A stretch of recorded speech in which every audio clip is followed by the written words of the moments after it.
मुझको ना बुलाओ, तुम मेरे पास आओ। बाबा बुला रहे हैं, बच्चों बदन में आओ। अब मुझको ना बुलाओ, तुम मेरे पास आओ। बाबा बुला रहे हैं।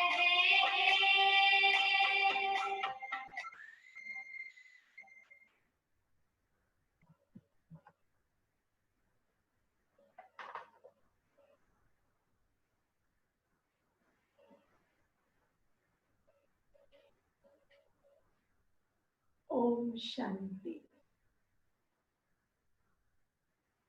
आज गणेश चतुर्थी है और हम सभी गणेश चतुर्थी के पावन अवसर पर आज एकत्रित हुए हैं। तो आप सभी को श्री गणेश चतुर्थी की बहुत बहुत बधाई।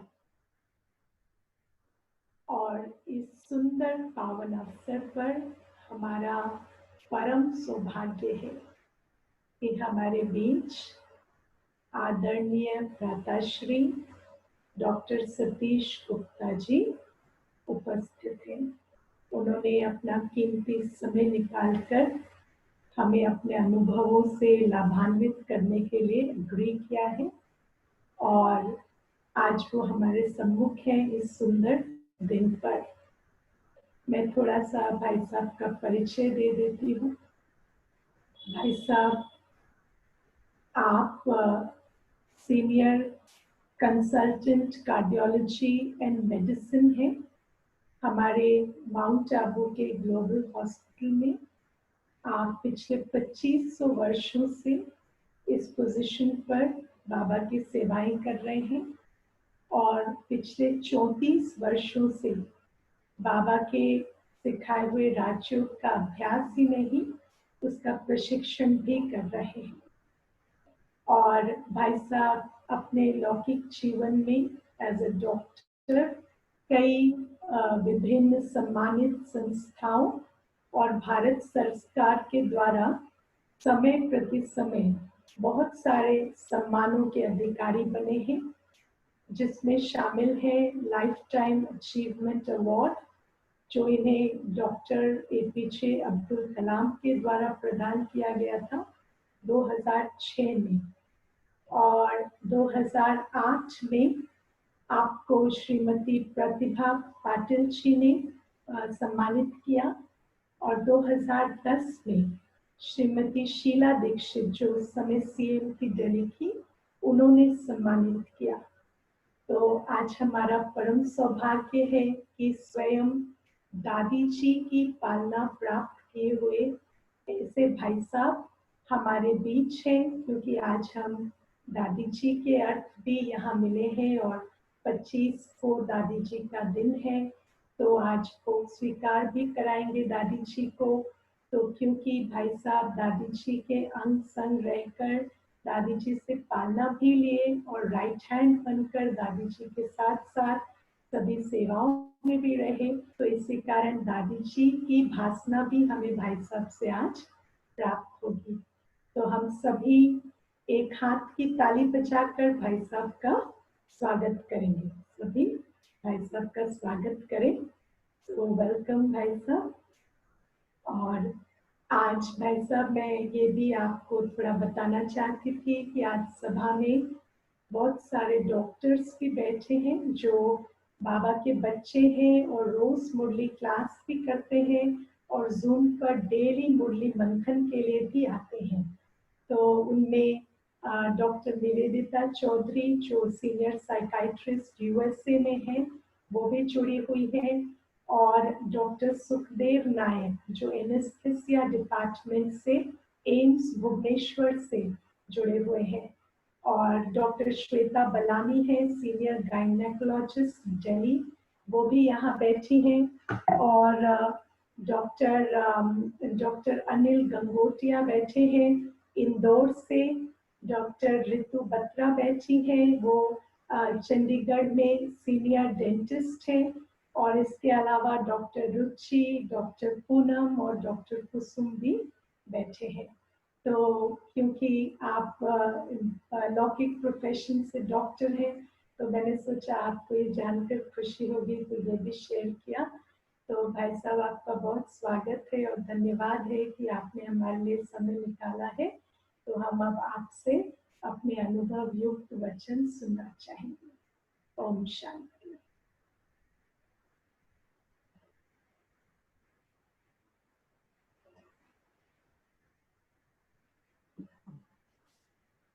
ओम शांति।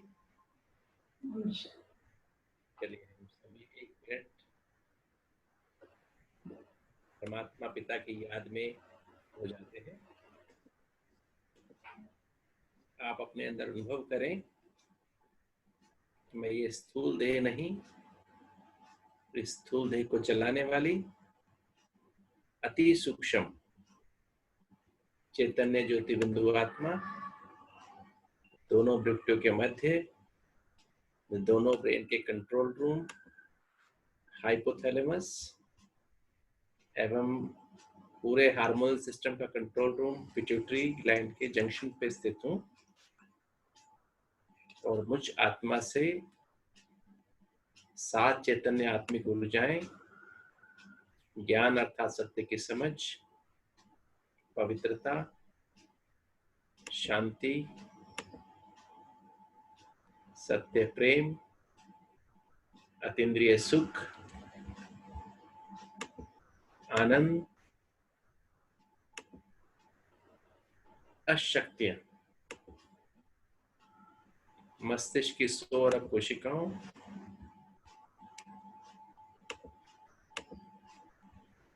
और शरीर की 80,000 अरब कोशिकाओं को पोषित कर रहे हैं। महसूस करें मस्तिष्क की हर कोशिका में सत्य की समझ अर्थात ABCD, आत्मा, परमात्मा या बाबा, एक एक संबंध आत्मा का परमात्मा के साथ अनुभव करें और शिष्य रूपी ड्रामा में कैसे मैं आत्मा एक एक्टर हूँ। हर आत्मा, जो भी हम आत्माएं हैं, चाहे परिवार में रहते हैं, चाहे सेंटर पे रहते हैं, चाहे कार्य व्यवहार में रहते हैं, कैसे हम आत्माएं अपना अलग अलग पार्ट बजाते हुए कैसे एक्टर के समान कर्मों के हिसाब किताब के अनुसार 100% एक्यूरेट पार्ट बजा रहे हैं।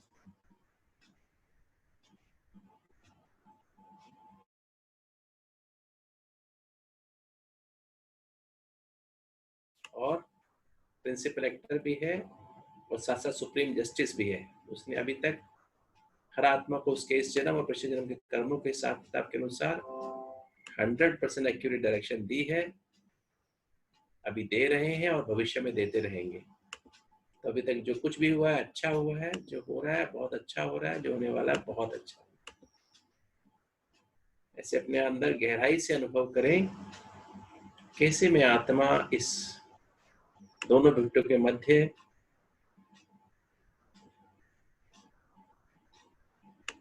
सामने से लगभग 2.5 इंच दूर, ऊपर से 3 इंच नीचे, कैसे मैं आत्मा इस जंक्शन पे स्थित होकर कैसे मुझ आत्मा से 7 चैतन्य आत्मिक ऊर्जाएं कैसे मस्तिष्क की 100 अरब कोशिकाओं और शरीर की 80,000 अरब कोशिकाओं को पोषित कर रही हैं।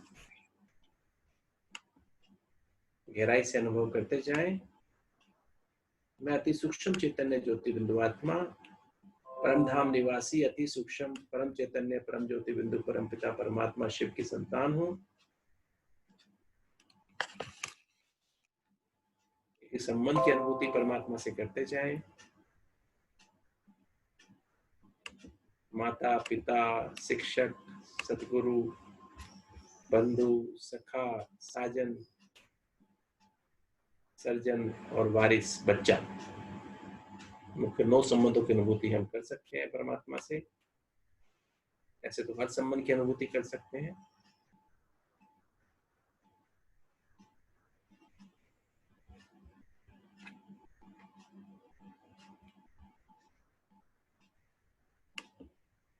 ओम शांति।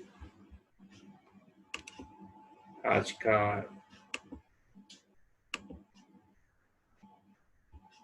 विषय रखा गया है निमित्त निर्माण और निर्मल वाणी भाव, जो दादी जी की विशेषता थी।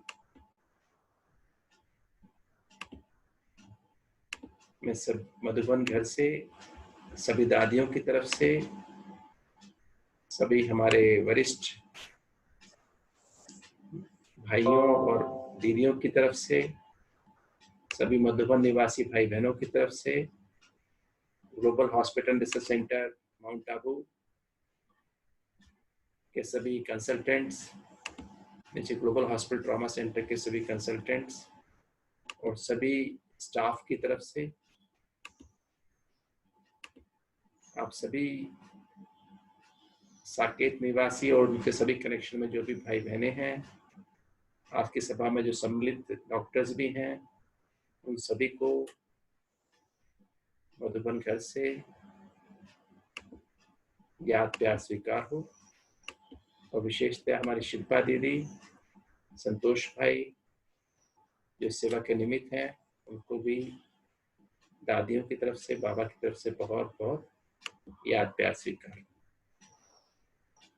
आज दादी का विशेष दिन है। अभी दादी का जो 13वीं पुण्यतिथि आ रही है। वैसे तो मैं दादी जी से पहली बार मिला था 1968 में, जब मैं अपने 9 साल की मेरी उम्र थी। मैं दादी जी के अपने पांडव भवन दिल्ली में मेरे माता पिता के साथ पांडव भवन गए हुए थे, तो दादी जी आए हुए थे, तब उनसे मिलाया गया। और मुझे उस तब भी दादी, जैसे सभी और भी दादियां थे और भी लोग थे, मेरा मिलना जुलना तो सब बच्चों के रूप में होता है ना, सबसे मिलते हैं। तो मुझे तो तब भी दादी के अंदर ऐसे अलग ही, जैसे कोई अलग मनुष्य, अलग एक दुनिया से अलग एक हस्ती होती है ना, वो मैंने दादी में देखी थी।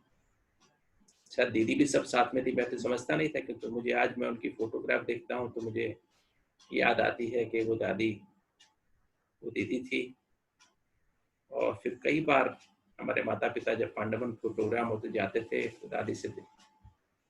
तो मुझे बेसिकली, क्योंकि माता पिता के साथ शुरू से ही ऐसा था कि जाना आना होता था, सभी प्रोग्राम्स में जाना आना होता था, दादी जी वहाँ होते थे। क्योंकि तो मेरा जो मेन इंटरेस्ट, कोई उसमें और चीज़ में इंटरेस्ट नहीं था।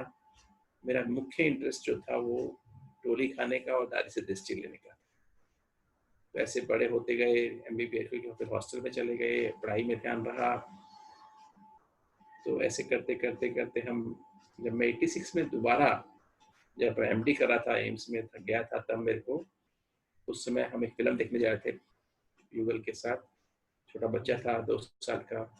तब रास्ते में सेंटर था एक साउथ एक्सटेंशन में, तो वहाँ पर दिखाते गेटवे टू हेवन। तब मैं पहली बार, मुझे तब अंदर जाने पर रियलाइज हुआ, हालांकि यही चित्र हमारे जो ड्राइंग रूम थे उसमें लगे होते थे, तो कभी ध्यान नहीं गया था उस तरह से।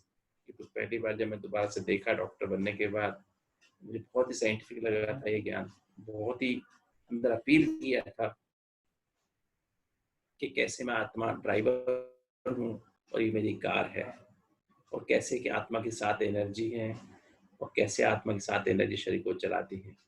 तो ये जैसे रहा। तो 86 में दादी जब हमारे ग्रुप से मिली थी, हमारा शिविर हुआ था, फिर 89 में सेवा के लिए गया, तो दादी जी ने विशेष मुझे याद है, दादी ने मुन्नी बहन को बुलाया और दादी ने कहा, गुप्ता जी डॉक्टर हैं, इनके साथ जो है ये MD हैं, इनको जो है आप अपने, जब भी दादी को कुछ तकलीफ हो तो दादी इनको आप दिल्ली में फ़ोन करके पूछना। तो दादी ने मुझे बाबा से मिलाया, बाबा की पधरामणि हुई थी, तो बाबा ने मुझे, दादी ने स्टेज पे बुला करके बाबा से मिलाया। और दादी के अंदर जो पहली बार मेरी मुलाकात मधुबन में हुई, वही वंडरफुल मुलाकात थी। तो दादी ने मुझे कहा, नहीं गुप्ता जी आप आते रहा करो, अभी तो मधुबन में बार बार आते रहा करो, कम से कम 3 महीने में तो एक बार आना ही चाहिए मधुबन में।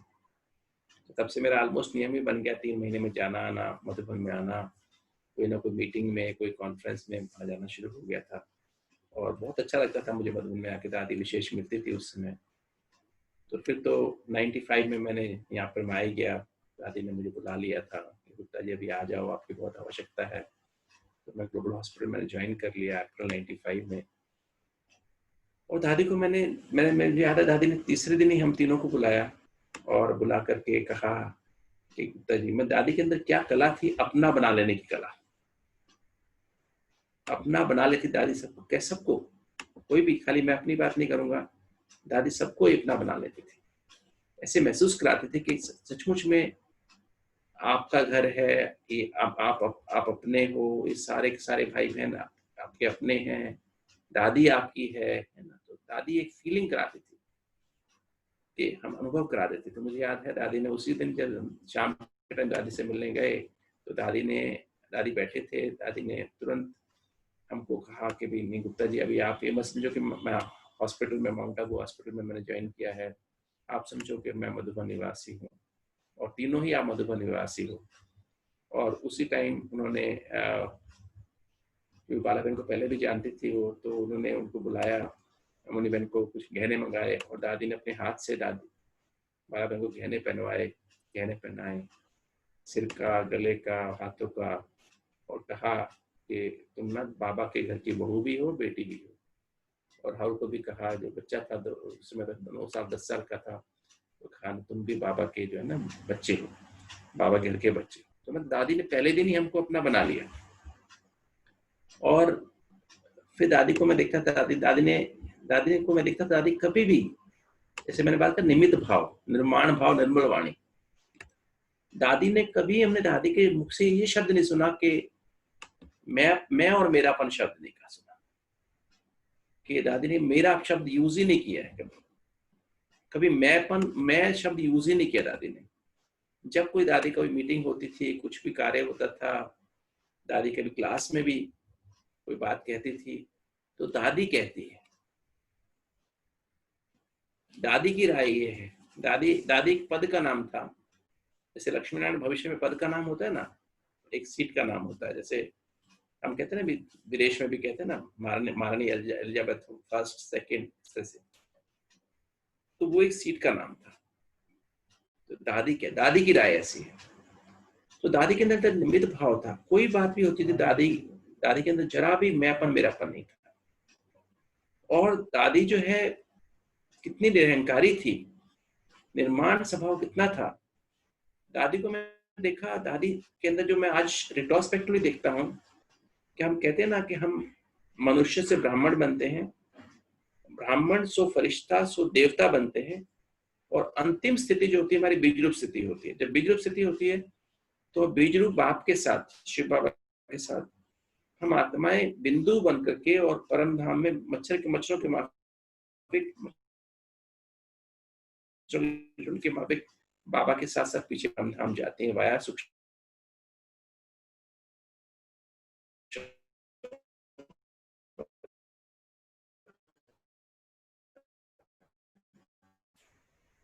और फिर हम आत्माएं सत्युग में नंबरवार पुरुषार्थ अनुसार अपनी लाइट के अनुसार निकलते। परफेक्ट ब्राह्मण क्या होता है, परफेक्ट फरिश्ता क्या होता है, और कैसे दादी के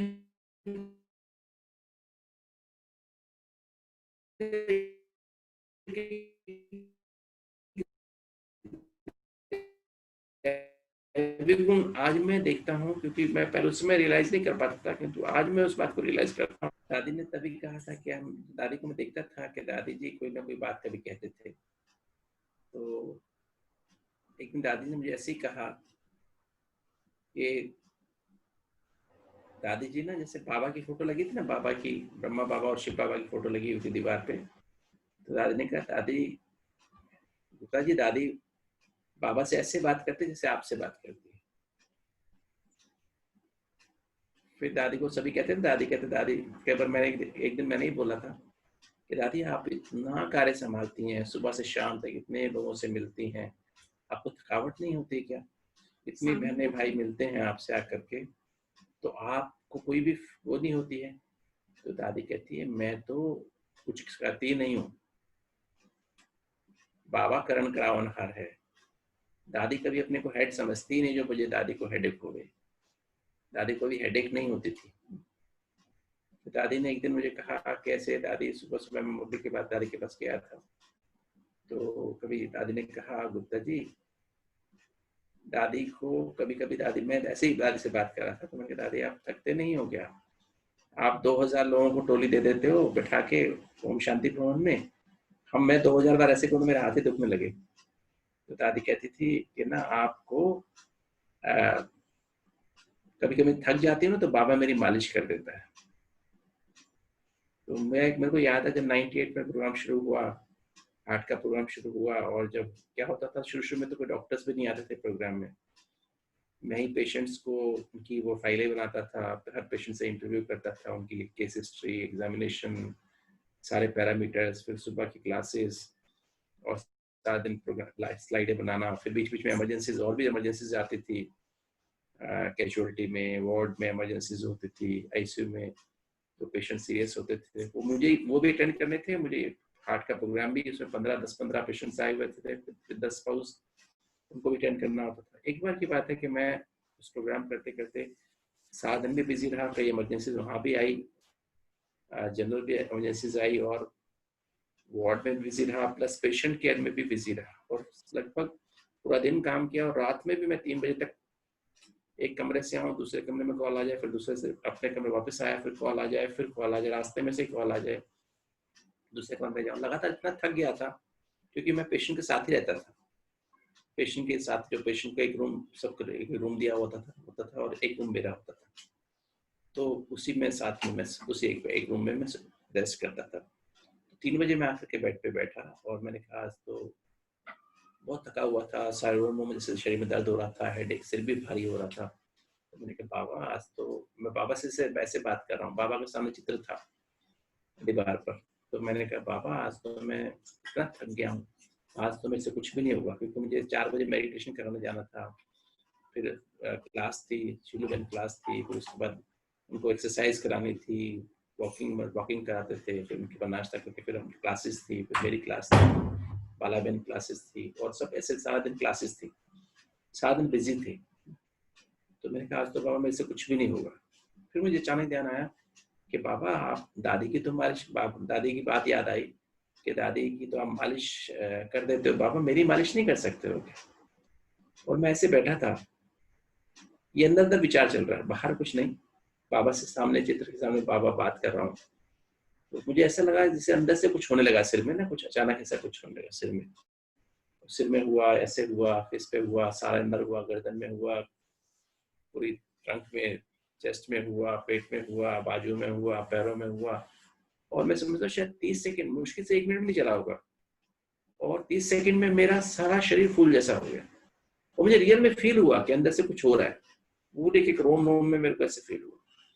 तो मेरे को ऐसा फील हुआ और मैं सच में, मेरा शरीर फूल जैसा हो गया, एकदम ऐसा हो गया कि कोई दर्द नहीं, एकदम फ्रेश, कोई मुझे ना नींद आ रही, उस समय तो नींद भी लग रही थी, थकावट लग रही थी, आंखें बंद हो रही थी, तो उससे मुझे ऐसा एकदम से फील हुआ, और मैं बस थोड़ी देर में तैयार होने लगा, और तैयार होकर नहा धो के फिर मैं मेडिटेशन करवाने चला गया। और उसके बाद ये 98 ये बात है, 98 की बात है, और 98 के बाद कैसे दादी मुझे वही दादी की सिखाई हुई बात बार बार, जब कभी थकावट होती, कुछ भी कहीं दर्द होता था, कभी कभी थकावट कहाँ होती है, जब आप अपने अंदर मैंपन मेरापन ले आते हो।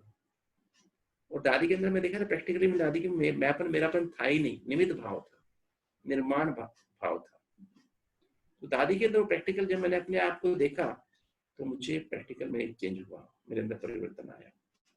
तो आज भी कभी कभी थक जाता हूँ, क्योंकि मेरे को भी, आपको बताता हूँ, मुझे जब मैं अप्रैल 95 में गया, वैसे तो मैं उससे पहले क्रिकेट भी खेलता था, माउंट आबू जाके भी मैं CRPF का जो वहाँ पे वो था ग्राउंड था, वहाँ जाके लॉन टेनिस खेलता था और क्रिकेट खेलने जाते थे वहाँ माउंट आबू भी हम लोग, और सभी माउंट आबू से पहाड़ियाँ मैंने चढ़ी थी, बाबा की पहाड़ी पे तो रोज ही चढ़ते थे, सुबह सुबह मुरली के बाद हम जाते थे और वहाँ चढ़ के आते थे, फिर हॉस्पिटल जाते थे। तो शाम के टाइम भी घूमने जाते, संडे को हम लोग कोई ना कोई पहाड़ी पे जाने का प्रोग्राम बनाते थे, पूरे माउंट आबू के पहाड़ी पे घूमते थे। तो हमने सारी पहाड़ियाँ देखी थी। तो अब क्या हुआ, मेरे को नवंबर 95, मेरी उम्र से उसमें 37 साल थी, तो मुझे अचानक से छाती में दर्द हुआ, घबराहट हुई, पसीना जोर से आया, ECG किया गया, ECG बहुत ज़्यादा खराब था, मुझे समझ तो आई थी क्या हुआ है, पर फिर भी इतना क्लियर नहीं था। तो फिर मैंने अपने फ्रेंड को एस्कॉर्ट्स में भेजा, अपना वो यहाँ से फैक्स किया माउंट आबू हॉस्पिटल से, तो उसने कहा यार तुम तो बहुत सीरियस लगता है, कंडीशन सीरियस है, तुम आ जाओ, तुम्हें मैं यहाँ से अरेंजमेंट करता हूँ आपके लिए, वहाँ पर आप आ जाएंगे हमारी एयर एम्बुलेंस और आप यहाँ पर शिफ्ट कर लेते हैं। तो फिर मैंने बात की अपने जो बड़े थे वहाँ पर, तो फिर मैंने फिर अल्टीमेट डिसीजन लिया, मैंने कहा मैं नहीं आऊँगा, मैंने कहा मैं ठीक हो जाऊँगा। तो फिर मैंने अहमदाबाद में इकोकार्डियोग्राफी कराई, सब टेस्ट कराए, पर किसी से कोई डायग्नोज नहीं हुआ। फिर अल्टीमेटली फरवरी में भी तकलीफ चलती रही और मुझे बहुत ज़्यादा एरिथमियाज होते थे, इरेगुलर हार्ट बीट होती थी, बहुत छाती में दर्द होता था, दोनों बाजू में सुन्न हो जाती थी। और फिर एंजियोग्राफी बॉम्बे जाकर कराई तो भी एंजियोग्राफी नॉर्मल थी, कोई ब्लॉक ही नहीं था। इकोकार्डियोग्राफी बॉम्बे में हुई, उन्होंने कुछ बताया नहीं, कुछ मेडिसिन लिखी, नॉन स्पेसिफिक मेडिसिन थी और कुछ उससे फायदा हुआ नहीं। तो मैं फरवरी में उदयपुर में इकोकार्डियोग्राफी कॉन्फ्रेंस थी, तो उसमें मेरे एक फ्रेंड आए हुए थे यूएसए से, मायो क्लिनिक से। तो मेरा चेहरा देखा, नॉर्मली से मिलते थे मुझे कॉन्फ्रेंस में, कहीं ना कहीं मिलते थे, तो उन्होंने कहा doctor Gupta you looking very, I have never seen your face like this, आप हर साल मुझे कॉन्फ्रेंस में मिलते हैं कहीं ना कहीं, और यू आर वेरी, मतलब you look always fresh cheerful, but इस बार क्या बात है, यू आर नॉट वेल? तो मैंने कहा yes I am having this type of problem, I am not able to sleep whole night, I get lot of angina, lot of arrhythmias. ECG दिखाया मैंने कैसे कैसे एक्टॉपिक्स आते हैं, कभी कुछ सस्टेन्ड नॉन सस्टेन्ड वीटी आता था, दो कपलेट्स ट्रिपलेट्स आती थी, हार्ट बीट एकदम रेगुलर हो जाती थी, और बीच में इतने सीवियर मुझे अरिथमियाज होते थे, मैं एकदम बेहोश हो जाता था, जैसे होश ही नहीं रहती थी मुझे। और ऑक्सीजन घर में लगा रखा, सिलेंडर लगा रखा था तो भी मतलब, और मैं अपनी पल्स पे मेरा हाथ रहता था, तो और मेडिटेशन करता तो ठीक होता था, नहीं तो फिर खराब हो जाता था। तो इस तरह करते करते करते करते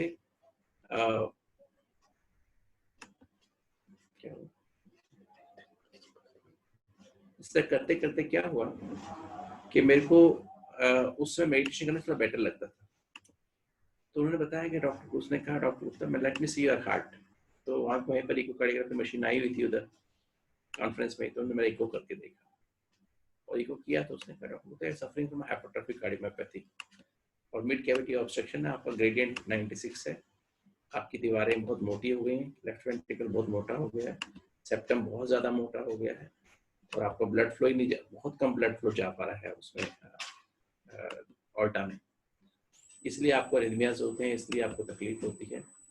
तो आप जो है ये आप जल्दी से इसका आप यूएस आ जाएं, तो हम आपका इसका अल्कोहलिक सेप्टल एब्लेशन कर लेंगे और एआईसीडी तो एआईसीडी हम आपका लगा देंगे और आप फिर आपको प्रॉब्लम कंट्रोल हो जाएगी। बट इतनी जल्दी एज में और इस तरह कितनी सीवियर हाइपरट्रोफिक कार्डियोमायोपैथी होती है, तो मेरा जो जस्ट मैं आपको डरा नहीं रहा हूँ, बट जस्ट आपको I am giving you sort of a precaution दे रहा हूँ कि आप ये जल्दी से जल्दी करा लें, नहीं तो मैंने देखा है कि ये जिनको एक प्रॉब्लम होती है, और मेरा इंजेक्शन फ्रैक्शन 90% था उससे, क्योंकि बहुत सीवियर मुझे हार्ट की एक बीट फील होती थी, पेनफुल होती थी। तो मैंने तभी उनको कहा कि ऐसे ऐसे होता है, और उन्होंने कहा कि अपना मतलब जो है ऐसे एरिथमियास कभी होते रहेंगे, आपको तो अचानक हार्ट बंद हो जाएगा, तो अगर जो नहीं कराते इंटरवेंशन तो उनके तो कभी भी हार्ट बंद हो सकता है। कई बार तो 2 साल में एवरेज यूजली अगर बढ़ती रही बीमारी तो आपकी हालत बहुत खराब हो जाएगी और आपको कुछ भी हो सकता है। उन्होंने मुझे इस तरह से कहा,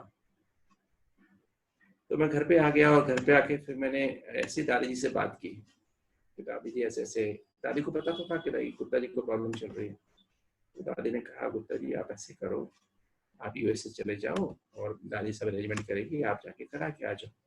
मैंने कहा दादी मैं तो, फिर बाबा से मैं बात करता, बाबा आपने मुझे यहाँ बुलाया, मैं यहाँ पर आया, और ये तो हार्ट का प्रोजेक्ट जो बना था सीएडी इरिगेशन प्रोजेक्ट डीआरडीओ के साथ मिलकर बनाया था, और मैं घर से वहाँ से भी सब कनेक्शन काट के माउंट आबू आ गया, क्या मुझे इसीलिए बुलाया था क्या कि मेरा हार्ट अरिथमियाज होते रहे और मैं ऐसा हो जाऊं और फिर मैं एकदम ऊपर जाने की तैयारी करूं, तो ये सब क्या है? तो मैं पापा से ऐसे बात करता था, मुझे बात करनी आती नहीं थी, किंतु इतनी भी आती थोड़ी बहुत, जो मुरली के हिसाब से रूरिहान करते हैं ना, जैसे कहते हैं, तो करता था। तो दादी कहती गुप्ता जी देखो जितनी भी बीमारियां होती ना बॉडी में, शरीर में, चाहे आपकी हार्ट की बीमारी कुछ भी है, आप वहाँ जाना, वहाँ चले जाओ। तो मैंने कहा दादी मैं तो वहाँ नहीं जाऊँगा। जब ये प्रोजेक्ट हमने बनाया कि हम हार्ट की ब्लॉकेजेस को खोलना है हमें राजयोग से, और मैं खुद वहां जाऊं तो मैं देखता हूँ राज्यों का क्या अभ्यास होता है, मेरे को तो अनुभव ही नहीं है। तो दादी ने कहा नहीं गुप्ता जी आप चले जाओ, कोई बात नहीं, बाद में आके कर लेना। मैंने कहा दादी मुझे तो नहीं लगता मैं मत जाऊँ, मुझे अंदर से प्रेरणा नहीं आ रही। दादी ने कहा ठीक है, तुम ऐसा करो फिर ना, अपने मन में जो भी बातें बचपन से तुम्हारे मन में है ना, सब लिख लिख के बाबा को देते रहो, बाबा को बार बार लेटर लिखो और बाबा को बार बार दिल से सरेंडर करते जाओ लेटर लिख लिख के। तो बचपन से लेकर सारी बातें ढूंढना शुरू करो।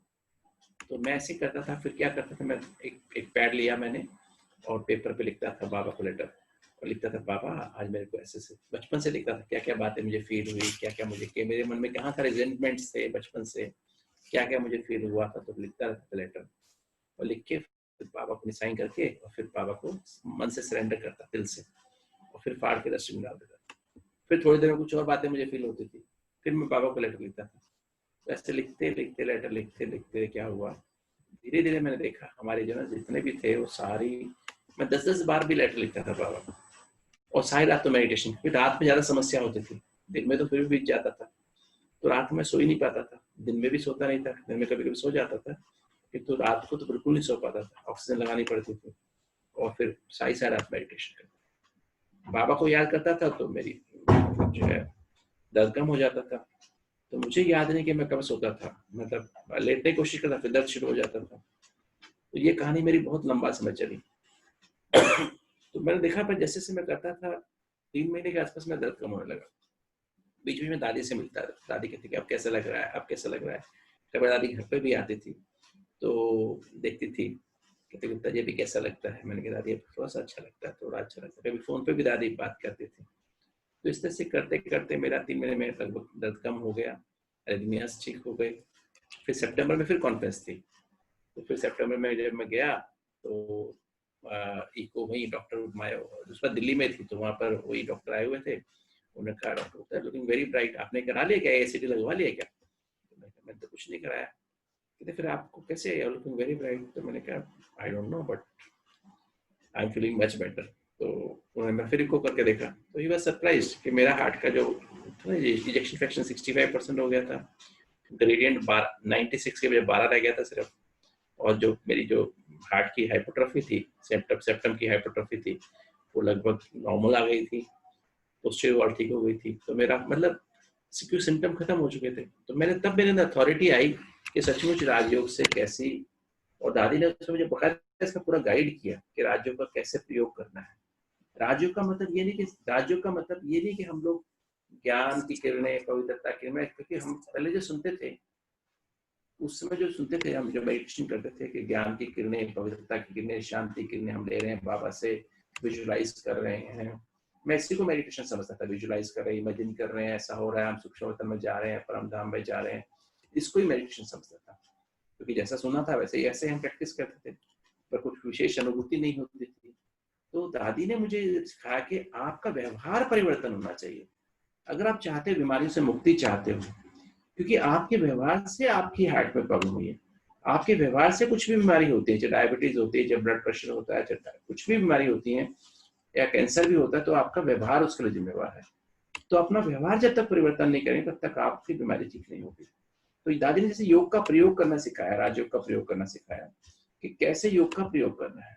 तो जब मेरे अंदर व्यवहार, जब मुझे याद है जब ये अक्टूबर में जैसे ही मैं कॉन्फ्रेंस से घर आया तो घर में मिनिस्ट्री ऑफ हेल्थ से लेटर आया हुआ था, ये मीटिंग थी अक्टूबर के फर्स्ट वीक में। तो मैं अक्टूबर के फर्स्ट वीक में वहाँ गया और वहाँ मीटिंग में हमारा क्लियर हो गया, प्रोजेक्ट जो 2.5 साल से पास नहीं हुआ था वो पास हो गया, सैंक्शन हो गया, मिनिस्ट्री ऑफ हेल्थ से पास हो गया। तो इस तरह से जब पास हुआ तो फिर मुझे याद है कि 27 दिसंबर को लॉन्च हुआ। उसमें डॉक्टर कलाम साहब और मिनिस्ट्री की DRD पे भी लोग आए हुए थे, मिनिस्ट्री ऑफ हेल्थ से भी लोग आए हुए थे, हमारी 3 दादियाँ थी, हमारे 3 बड़े भाई उसमें वहाँ पर थे, जगदीश भाई उसमें दिल्ली में थे, वो उसमें अवेलेबल नहीं थे, विदेश की भी सभी टीचर बहनें थी, काफ़ी सारी टीचर बहनें, जयंती बहन थी, मोहिनी बहन थी, सभी लोग वहाँ पर उसमें उस ग्लोबल ऑडिटोरियम के उसमें थे। तो मुझे याद आता है कि दादी ने 28 दिसंबर को, 27 को शाम को लॉन्च हुआ, 28 दिसंबर को दादी ने मुझे मुरली में इशारा किया कि गुप्ता जी आप ना मुरली के बाद मुझे मिलना। मैं आपके साथ दादी के साथ पर्सनल अनुभव सुना रहा हूँ ताकि दादी के कैसे निमित्त निर्माण और निर्मल वाणी कैसे दादी ने मुझे प्रैक्टिकल दादी सिखाती थी। तो दादी ने मुझे कहा, दादी कि मुझे मीटिंग में दादी बैठी थी, मैं गया दादी के पास। तो दादी ने कहा कल आपके प्रोग्राम की लॉन्चिंग हो गई। मैंने कहा दादी तो बाबा का प्रोग्राम, मेरा प्रोग्राम थोड़ी ना है।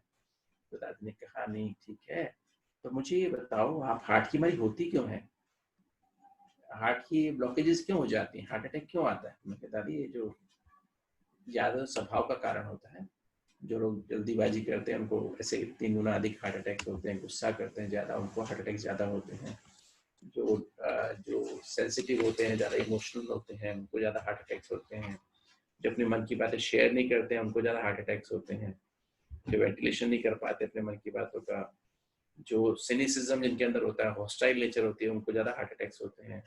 प्लस साथ में खान पान के कुछ कारण होते हैं, जो फास्ट जंक फूड्स खाते हैं उनको ज्यादा हार्ट अटैक्स होते हैं। तो ऐसे ही फिर जो सैर नहीं करते, देर से सोते देर से उठते हैं, जो स्मोकिंग करते हैं, शराब पीते हैं, उनको ज्यादा हार्ट अटैक्स होते हैं।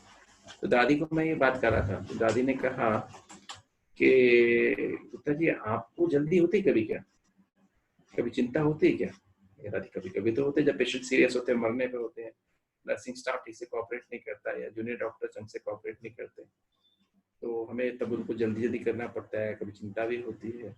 चिंता होती है, कभी कभी गुस्सा आता है, क्या दादी अंदर अंदर तो आता है। तो फिर आप क्या क्लास कराओगे, आप लोगों को कैसे परिवर्तन करोगे। दादी उनको सिखाना ना। हालांकि मेरा बहुत सारी चीज बदल चुकी थी जब मैंने 1.5 साल, मतलब जो नवंबर से लेकर के और अक्टूबर तक, जो मैंने सितंबर तक जो मेरा हार्ट की बीमारी थी, उस दौरान मैंने काफी सारी बातें लिख लिख के निकाल दी थी, सारे रिजेंटमेंट्स को निकाल दिया था, मेरा स्वभाव काफी बदल गया था। तो फिर भी मैंने कुछ बातें अभी भी थी। तो दादी ने कहा फिर आप कैसे सिखा पाओगे लोगों को, लोग कैसे बदलेंगे, लोगों को ब्लॉकेज कैसे निकलेंगे। तो दादी ने, दादी वो तो उनको सिखाऊंगा ना, मुझे उनको बताना है बता दूंगा, और जो स्टडीज है रिसर्च के बारे में बता दूंगा, ऐसे रिसर्च हुई है, उसमें स्टडीज में पाया गया है, तो आप भी छोड़ दो जल्दीबाजी करना, चिंता करना, आप धीरज रखना शुरू करो। तो दादी कहती है आपके अंदर पेशेंस है क्या। मैंने कहा दादी मेरे को तो पेशेंस है तो भी, पर कम है। कहते फिर आप पेशेंस नहीं, आपके अंदर पेशेंस नहीं है तो कैसे पेशेंट को कैसे ठीक होंगे। तो मैंने उनको बताना ना मुझे। तो दादी कहती जब तक आपने आपके अंदर नहीं होगी तो कैसे सिखाओगे। तो कहती है देखो 2 महीने, 27 फरवरी को प्रोग्राम शुरू हुआ था 98। दादी का 2 महीने बाकी है, आप एक एक बात पर टेंशन करो, देखो जल्दीबाजी कहाँ हो रही, क्यों हो रही है, उसको चेक करो, खत्म करो, चिंता खत्म करो। किस बात की चिंता है, बाबा तुम्हारे साथ है, हर संबंध से तुम्हारे साथ है, हर समय तुम्हारे साथ है, हर जगह तुम्हारे साथ है, किस बात की चिंता है, ऑलमाइटी अथॉरिटी तुम्हारे साथ है। और ये प्रोग्राम आप क्यों ना करो, ये प्रोग्राम आपका है क्या। मैं कहती दादी बाबा का है, पर दिल से मानो, खाली बोलो नहीं ना, दिल से मानो ना बाबा का प्रोग्राम। तो क्या होती है निर्माणता और क्या होता है निमित्त भाव। तो दादी ने मेरे को कई बार डर लगता था ये प्रोग्राम शुरू कैसे कुछ हो गया तो, क्योंकि लोग मुझे डराते थे जो मधुबन में ना, कि हॉस्पिटल में भी इतने सीरियस पेशेंट की आप एंजियोग्राफीज आई हैं, आप उनको बुलाओगे, पेशेंट कुछ हो जाएगा तो क्या होगा, ब्रह्मा कुमारी के बारे में बोलेंगे लोग, देखो यहाँ इतने सीरियस पेशेंट को बुलाया और कुछ हो गया। तो उनको मतलब बहुत ज्यादा लगता था कि ये क्या कर रहे हैं। तो फिर तो मुझे भी कभी कभी लगता था। तो मैंने देखा बाबा की, जो बाबा ने, दादी ने मुझे बताया कि नहीं आपको ये बात रखनी नहीं मन में। तो और प्रैक्टिकली दादी ने कहा फिर कि आपको इस पे टेंशन रखो पूरी हर बात का, आपका व्यवहार परिवर्तन होना चाहिए, फिर आप अथॉरिटी से दूसरों को बता पाएंगे, नहीं तो आप बता नहीं पाएंगे, लोग बदलेंगे नहीं। फिर दादी ने कहा अच्छा खाने पीने में आप परहेज करते हो, मीठा खाते हो क्या। मैंने कहा दादी गुरुवार का भोग तो खाते हैं ना। दादी आप टोली देते खाते हैं ना। तो मैंने कहा दादी फिर ये आप खाओगे दूसरों को कैसे सिखाओगे। तो मैंने कहा ये तो बाबा का भोग है ना, वो तो गुरुवार में एक बार तो खाते हैं, वैसे नहीं खाते पर गुरुवार वाले दिन तो खाते हैं, और ढोली आप देते तो खाते हैं। तो आपने कौन सी मूल्य में लिखा हुआ है कि गुरुवार का भोग खाना होता है। तो मैंने तो आज तक सुना नहीं था कि ऐसा भी होता है। तो हम तो बहुत भावना सिखाते थे, डबल डबल भी खा लेते थे, बचपन से भोग खाने की आदत थी, बचपन से दादियों दीदियों के हाथ से टोरी लेने की आदत थी। तो मैंने कहा तो ये भी बात, दादी कहती है आप यहाँ से खाओ ना, यहाँ से क्यों खाते हो, आप खाओगे वो भी खाएंगे ना, वो भी गुरुवार को भोग खाएंगे, उनकी डायबिटीज खराब हो जाएगी, उनकी हार्ट की प्रॉब्लम और बढ़ जाएगी, कोलेस्ट्रॉल बढ़ जाएगा। तो उस दिन से दादी ने मेरा ना ये भी चेंज करा दिया कि जो भी कहो पहले खुद करो और फिर दूसरों को कराओ। सैर करते हो रोज? मैंने कहा दादी सैर तो मैं अधिकतर तो करता हूँ, कभी कभी फिर आप मिस करोगे तो वो भी मिस करेंगे ना। रोज लेटर लिखते हो बाबा को सोने के पहले? चार्ट भरते हो? याद का चार्ट भरते हो? घंटे घंटे याद करते हो? बाबा का चार्ट भरते हो? मुरली पढ़ के सोते हो? जैसे दादी मुरली पढ़ के सोती है आप भी मुरली पढ़ के सोते हो? याद याद करके सोते हो? दादी, मैंने कहा दादी बस याद करके सोता हूँ, लेटर वेटर कुछ नहीं लिखता हूँ। तब लिखता था जब तबीयत खराब थी। तो दादी ने मुझे कहा नहीं, ये खाली मतलब की बात नहीं, मतलब के बच्चे हो क्या बाबा के? रोज बाबा को पोता मेल देना है, रोज लेटर, रोज चार्ट भरना है, रोज मुरली। तो दादी ने मुझे मुरली रोज लेटर लिखना सिखाया, याद का चार्ट भरना सिखाया, रोज बाबा की मुरली पढ़ के सुना सिखाया, और फिर दादी ने मुझे सिखाया कि कैसे याद में बाबा की गोद में सूक्ष्म में सोना है। ये जो बेड है ना जिसको जिस पर आप सोते हो ना, ये तो आपका गैरेज है। गैरेज में अपनी गाड़ी को पार्क करो और सूक्ष्म आपका बेडरूम है और बाबा की गोद आपका बेड है, तो वहां रोज सोना है। फिर वहां मच्छर नहीं काटेंगे, है ना, बुरे बुरे संकल्प, बुरे बुरे सपने नहीं आएंगे। बाबा की गोद में रहोगे ना तो सपने ऐसे अच्छे अच्छे सपने आएंगे, दादी के साथ सूक्ष्म के सपने आएंगे, आपको सत्युग के सपने आएंगे। और सचमुच मैं देखता हूँ जब बाबा को ऐसे, अब तो रोज आदत बन गई है, जेब में ही चार्ट रहता है मेरा, जेब में ही मुरली रहती है हमेशा ही। अब तो ये पक्का नियम बन गया है। दादी ने इस तरह से ये सारी प्रैक्टिकल बातें सिखाई और तब से मैंने ये शुरू किया। और आज भी मैं देखता हूँ, आज भी मेरे अंदर वो चीजें सीखी मैंने और बाबा प्रैक्टिकल दादी का कहना मानकर किया। और एक बात और मुझे याद आती है, अभी हार्ट का प्रोग्राम जब शुरू ही हुआ था, तो हार्ट का प्रोग्राम शुरू हुआ था, दो या तीन प्रोग्राम हो गए, 2 प्रोग्राम हुए थे। दादी ने मुझे कहा कि गुप्ता जी आपको मुझे ना बैच पहनाना है। तो मुरली के बाद में गया तो दादी ने मुनीबन को बुलाया और दादी ने मुझे वो वाला बैच दिया जो होता है ना, बहनों का बैच होता है ना, टीचर वाला बैच। तो हम जैसे छोटा बैच लगाते थे, ओम शांति वाला बैच लगाते थे, तो दादी ने मुझे टीचर वाला बैच दिया। तो मैंने कहा दादी ये तो बैच आपको, ये तो बहनों को देते हो, मैं तो स्टूडेंट हूँ, तो टीचर को देते हैं ना आप, मेरे लिए तो वो श्री कृष्ण वाला बैच मेरे को दे दो। नहीं आप टीचर हो। तो दादी ने मुझे टीचर बना दिया उस दिन से। हालांकि मैं मेरे को बोलने में भी डर लगता था, मतलब स्टूडेंट्स के साथ, जो पेशेंट के साथ मुझे हाथ कभी मुंह सूख जाता था, हाथ पैर भी कांपते थे। तो दादी ने मुझे स्टूडेंट से टीचर बना दिया। और पहला भाई था जिसको लक्ष्मी नारायण का बैच मिला, बाकी बाद में तो बहुत भाइयों को मिले। तो पहला स्टूडेंट मेरे को जैसे बाद दादी ने अपने हाथ से टीचर का बैच मिला। तो दादी कैसे एक जिसको जो उम्मीदवार नहीं था, जिसको अपने ऊपर कॉन्फिडेंस नहीं था, उसको टीचर बना दिया। तो ये जैसे क्या चीज थी दादी के अंदर, अपनापन की। मैंने बताया कैसे दादी अपनापन कराती थी। और इतनी दादी के अंदर जैसे कहते हैं ना, सत्यता की मूर्त, पवित्रता की मूर्त। जैसे होता है ना, आपको अगर आपके पास जाओ तो गर्मी लगती है ना, फर्नेस के पास जाओ तो गर्मी लगती है, मांगनी नहीं पड़ती। आप पानी की झील के पास जाओ तो ठंडी हवा अपने आप आती है। तो दादी के पास जाने से ही आपको अंदर से अगर कोई बात होती तो अपने आप ही निकल जाती थी। इतनी अंदर से शांति, पवित्रता फील होती थी, विचार अपने आप रुक जाते थे, रुकने नहीं पड़ते थे। दादी के जैसे मैं देखता था, दादी कॉन्फ्रेंस में नए लोग आते थे ना कॉन्फ्रेंस में, तो हर विंग की कॉन्फ्रेंस होती थी और दादी के साथ कई बार मैं जाता था। दादी के साथ तब तबियत लास्ट में दादी बीमार होने लगी थी, तो दादी के साथ मैं कई बार साथ में ही रहता था अधिकतर। चाहे दादी ज्ञान सरोवर जाए, किसी मीटिंग में जाए, किसी को, हर समय साथ ही रहता था। तो दादी को देखता था, ऐसे बड़े बड़े भाई बहने बैठे, बड़े पहली बार आए हैं मधुबन, माउंट आबू आए, और दादी उनको कहती थी आज के बाद आप सभी स्मोकिंग करना छोड़ दो। जो स्मोकिंग करे छोड़ेंगे हाथ उठाओ, जो स्मोकिंग करते पहले वो हाथ उठाओ। तो कहती है अच्छा आज के बाद स्मोकिंग करना छोड़ दो, धूम्रपान नहीं करना। तो सभी हाथ उठा देते थे और सचमुच में ऐसे शराब छोड़ देते थे। दादी ब्रह्मचर्य के लिए कहती, दादी ब्रह्मचर्य के लिए हाथ उठाते।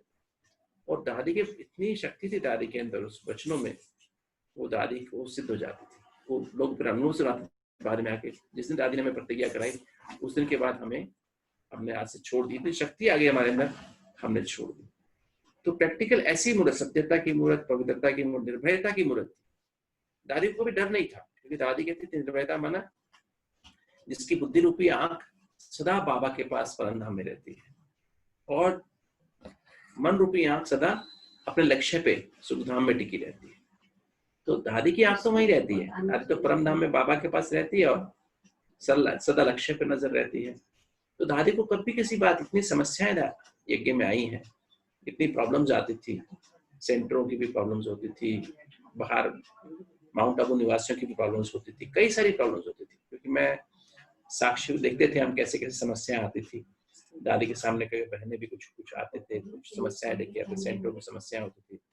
तो दादी इतनी निर्माण थी, दादी के हाथ जोड़ के भी उनको कहती थी, बहनों को अपनी छोटे जो दादी के सामने बाबा के बच्चे कोर्स करके बाबा के बच्चे बने, तो दादी उनको भी हाथ जोड़ देती थी। अच्छा दादी गलती है, दादी गलती कोई नहीं होती थी, दादी फिर भी हाथ जोड़ के अपने आप को चुप करा देती थी। वो दादियां बदल जाती थी, बहनें बदल जाती, कोई प्रॉब्लम समस्या होती खत्म हो जाती थी।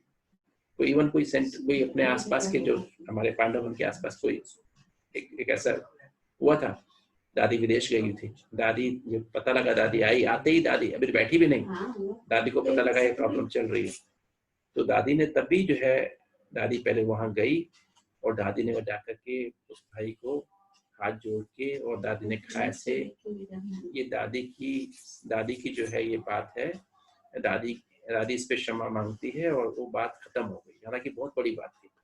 तो दादी के द्वारा ये चीज ऐसी हो गई, वंडरफुल इफेक्ट हुआ कि मैंने देखा दादी जिसने हर बात में इजी थी, स्वभाव में भी इजी थी, बोल में इजी थी, संतुष्ट रहने में इजी थी, संतुष्ट करने में इजी थी, है ना।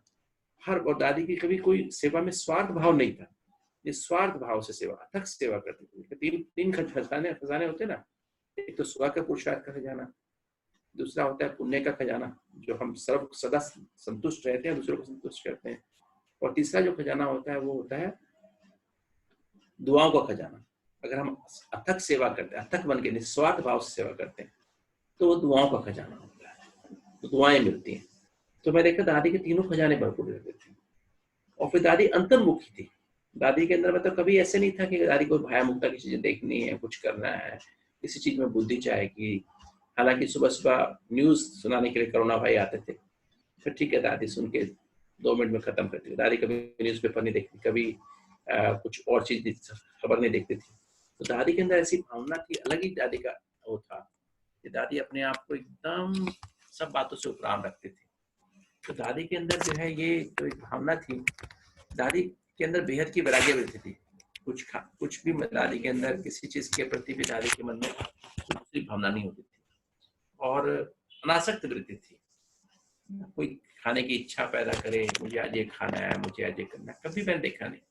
कितनी बार दादी के साथ में ब्रेकफास्ट, लंच या डिनर किया होगा, तो दादी कभी कोई खाने में कोई अनासक्त वृत्ति थी, उपराम वृत्ति थी। सदा एकांतवासी, आराम से दादी बैठी होती, एकांत में कई बार बैठी होती थी, कोई भी नहीं होता था दादी के पास, तो एकांत में बैठी होती, एकाग्र रहती थी, एक नामी, हर चीज में एक नामी थी। कोई बात होती थी बाबा से बोल जा, दादी को बोलती मैसेज लेके आओ। कभी दादी ने ये नहीं कहा मैं मेरी राय है, मेरी राय तो बहुत कम बोलती थी। मैंने बताया दादी की राय है, दादी ऐसा सोचती है, दादी ऐसा कहती है। तो हमेशा बाबा का मैसेज, कहीं जाना हो, इलाज के लिए जाना हो, किसी का इलाज कराना हो, बाबा से मैसेज। कभी अपनी नहीं, मैंने उस डॉक्टर का अनुभव, डॉक्टर के पास चले जाओ, वो नहीं, बाबा का मैसेज। तो दादी जो है इस तरह से हमें एकदम सिखाती थी कैसे जीवन जीना है। और फिर दादी के अंदर था एक वैध से इकोनॉमी तो थी, है ना, एक रस एक मत एक रस, सारे यज्ञ को साथ लेके चलती थी। सारे मीटिंग करती थी पांडव, हम जब दादी के अंदर ये था, जैसे शुरू में क्या हुआ, जब टेलीविजन जो है शुरू में था जब, तो कुछ भाइयों ने अपने कमरों में टीवी लगा दिया। तो दादी जब मीटिंग की शाम को, दादी ने मधुबन में, तो दादी ने सबके साथ अपने टीवी निकाल के दिया, और सबके सब भाई टीवी लेके वहां पे चांदनी चौक में ले आए, और दादी ने सबको वहां से टीवी सबके सब मीडिया डिपार्टमेंट को दे दी। मतलब किसी के कमरे में कोई, दादी ने जो कहा वो एकदम तुरंत हो जाता था। अब मुझे याद है जब दादी को 2000 के आसपास, जब दादी 2001 में दादी सुबह आती थी, मुरली में आई, और दादी कुछ पता नहीं, दादी बस आके दादी को क्लास में बोलेगी, अच्छा आप सभी अभी एक लाख के प्रोग्राम करो। पहले तो हमारे ब्राह्मणों के इसमें ब्रह्मा कुमारी के प्रोग्राम में 1000 लोग भी नहीं आते थे। कोई भी पब्लिक प्रोग्राम करते 1000 लोग भी मुश्किल से आते थे। और दादी ने कहा कि अभी सभी जोन में 1-1 लाख का प्रोग्राम कर। तो भाई बहनों को बड़ा आश्चर्य हुआ कि 1-1 लाख का प्रोग्राम कैसे हो, कितना खर्चा होगा, और 1 लाख कहाँ से जुड़ेंगे? 1 लाख हो ही नहीं सकते हैं। 1 लाख लोगों को जोड़ना सभा में सहज बात थोड़ी ना। तो दादी ने कहा नहीं, करना है। बाबा ने कहा मुझे, बाबा ने मुझे टच किया। सभी को 1 लाख, पहले अहमदाबाद करेगा, है ना, सरला पहले सरला करेगी। तो सचमुच में तो देखो दादी ने किया और सचमुच 1 लाख का प्रोग्राम हुए। हर जोन में 1 लाख के प्रोग्राम हो गए, फिर सब जोन में 1 लाख के प्रोग्राम हो गए। फिर गांव की सेवा की बात हुई, तो गांव में सेवा करो, गांव में जाओ, फिर गांव में सेवा होगी, विद्या पाठशाला खुल गई। तो दादी का संकल्प हर संकल्प सिद्ध हो जाता था। एकदम सरलता, नम्रता, उदारता की मूर्त, मधुरता की मूर्त। मुझे याद आता, दादी ने एक बार, मैं आपके सामने दिखाता हूँ दादी कैसे, मतलब उसकी क्या एडमिनिस्ट्रेशन थी। मतलब दादी के लॉ भी था, लव भी था, पर लॉ लेस्ड विद लव था। बाहर कभी लॉ का रूप नहीं था दादी का।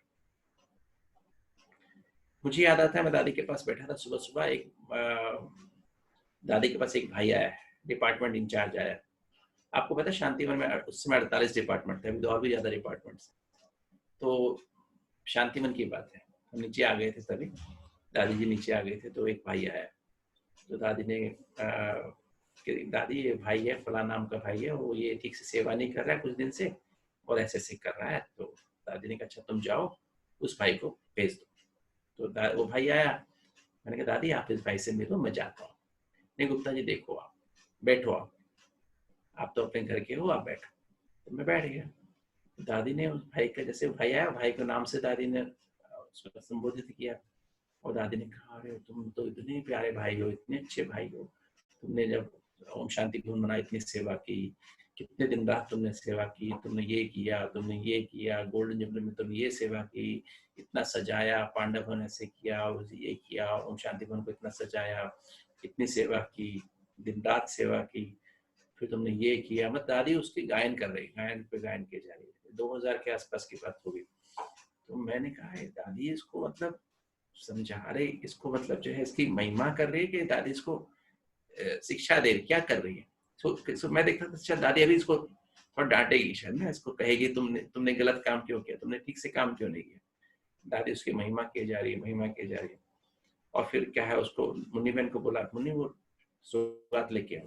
तो सौगात दी, फिर एक और सौगात मंगाई, अच्छा वो भी रखी ना, वो भी ले आओ। उसको सौगात भी दी। फिर टोली, दादी के पास एक टोली रखी थी, वो कोई भी बहन शाम को टोली लेके आई थी, वो टोली कहते वो अच्छी वाली टोली लेके आओ। फिर वो टोली उसको दी, बहुत प्यार से दृष्टि दे रही है, दृष्टि दे रही है। फिर दूसरी टोली एक टोली और दी।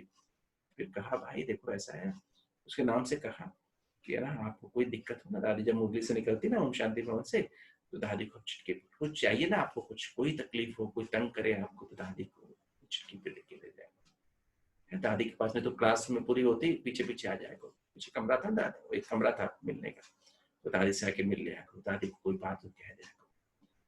अच्छा आपको मेरे से मिलने में शर्म आए तो आप मुन्नी बहन को चिटकी दे दिया, मुन्नी तुम चिटकी लेके मुझे तुरंत दे दिया। इतनी देर तो भाई रोने लग गया, उसको रोना आ गया कि दादी मैं कभी ऐसी गलती नहीं करूंगा, ऐसे नहीं करूंगा, तो मैं अभी ऐसे करूंगा। मुझे पता है वो आज भाई, वो भाई है वो इंचार्ज भाई छोड़ के चला गया। तो दादी को मतलब जो थी ना, जैसे क्या एडमिनिस्ट्रेशन था दादी का। फिर दादी को मैंने पूछा दादी आपने जाने के बाद दादी आपने तो उसको कुछ भी नहीं कहा, वो भाई तो उसने अपने आप ही रियलाइज किया। दादी कहती कभी किसी कमजोरी नहीं बताई जाती है, कमजोरी बताया, कमजोर तो पहले से हुआ है, और उसको आप कमजोरी तो और कमजोर हो जाएगा। उसको आईना दिखाना होता है संपूर्णता का, तो दादी उसको संपूर्णता का आईना दिखाती थी। ये दादी का एडमिनिस्ट्रेशन। दादी को हर व्यक्ति, हर मधुबन में भाई बहन, कोई सेंटर की बहनें, सेंटर के भाई, कोई भी भाई, कोई मतलब मैं तो समझता हूँ शायद कोई भारत में ऐसा भाई बहन होंगी जो प्रवृत्ति में रहते हैं, वो भी दादी को मेरी दादी, मेरी दादी, मेरी दादी कहते।